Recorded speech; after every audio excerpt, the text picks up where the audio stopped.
You might have received an email that says, "We moved on to a more qualified candidate," or "Sorry, you were not selected." Or maybe you don't hear anything back at all. But why is this? One of the reasons could be they found a unicorn candidate. The agency or company has found a unicorn candidate, somebody who's perfect, who's probably done this exact job in the past for another company or another agency, and they hired them. A lot of times this could be because that person already worked in that company or already worked at that agency, so they're a known quantity.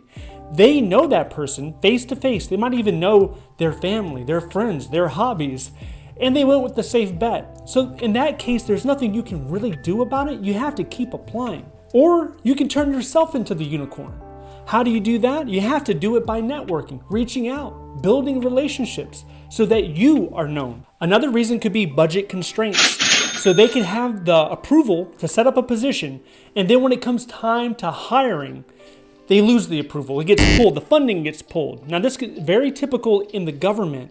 Every year, we have the potential to have hiring freezes. There's budget issues. Every single year, something like this can occur. That can delay hiring process by weeks or even months sometimes. The next one is it comes down to your references. Now, most of the time, people either have their references in their resume or after the interview, the human resource specialist can contact you asking you if it's okay if they contact your references. You need to be careful on who you're putting down there. Usually you have 1, 2, 3 people. Make sure that you have a good rapport, a good relationship with those individuals. If not, do not put them on there. So who do you put on there? You can put your supervisor's supervisor, or you can put another supervisor that worked in your section. Somebody else, not the person that you had the disagreement with, not the person that you know doesn't like you.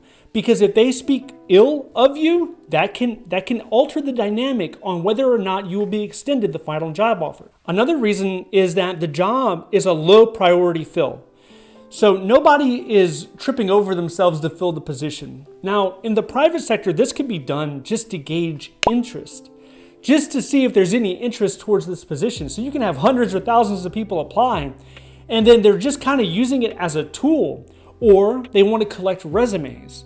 Now, on the public sector, in the federal government, they also do resume collecting, but you can tell on the job announcement because it'll say 12-month roster, or it'll have some similar language that lets you know they're collecting resumes. So there's not a real high priority to fill these type of positions. So you can apply and interview and just not hear back. Next is you just were not that good, right? You have to be honest with yourself. Somebody else presented themselves better than you. And you can only control what it is that you can control. But luckily in the hiring process, when it comes to applying, when it comes to interviewing, you can control an awful lot. You control the resume.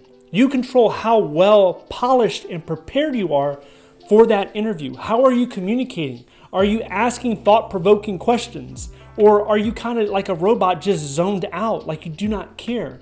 Are you interested or not? You could do these small things when it comes time for an interview to make yourself stand out, to make yourself perform better. And listen, you can do all of those things I just mentioned and still not get the job offer, but that's going to maximize your chance of success when it comes to interviewing and getting job offers. The good news is, as long as you're getting interviews, as you're going on interviews, that tells you one thing, that your resume is working.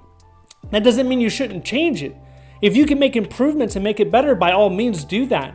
But you should be confident that what's missing now is applying more and just making yourself a more polished candidate when you're going into the interview room. And if you're not getting interviews, the main reason why is because of your resume. It's either because of your resume, and I would say the second reason is because you do not have a network.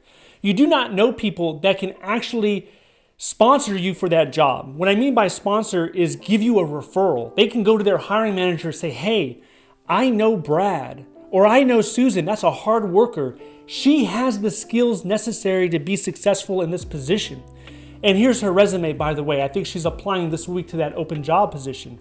If you don't have connections like that, you're not doing yourself any favors. You don't need them, but it will give you a competitive advantage. Now, if you are getting interviews and maybe you have an interview coming up, Well, I want to share with you the 5 most commonly asked questions in an interview so that you can better prepare and have a better performance during that interview. And if that interests you, I want you to watch this video next. If you would like to see more videos like this, please click like and subscribe. Thank you so much for watching, and I'll see you in the next one.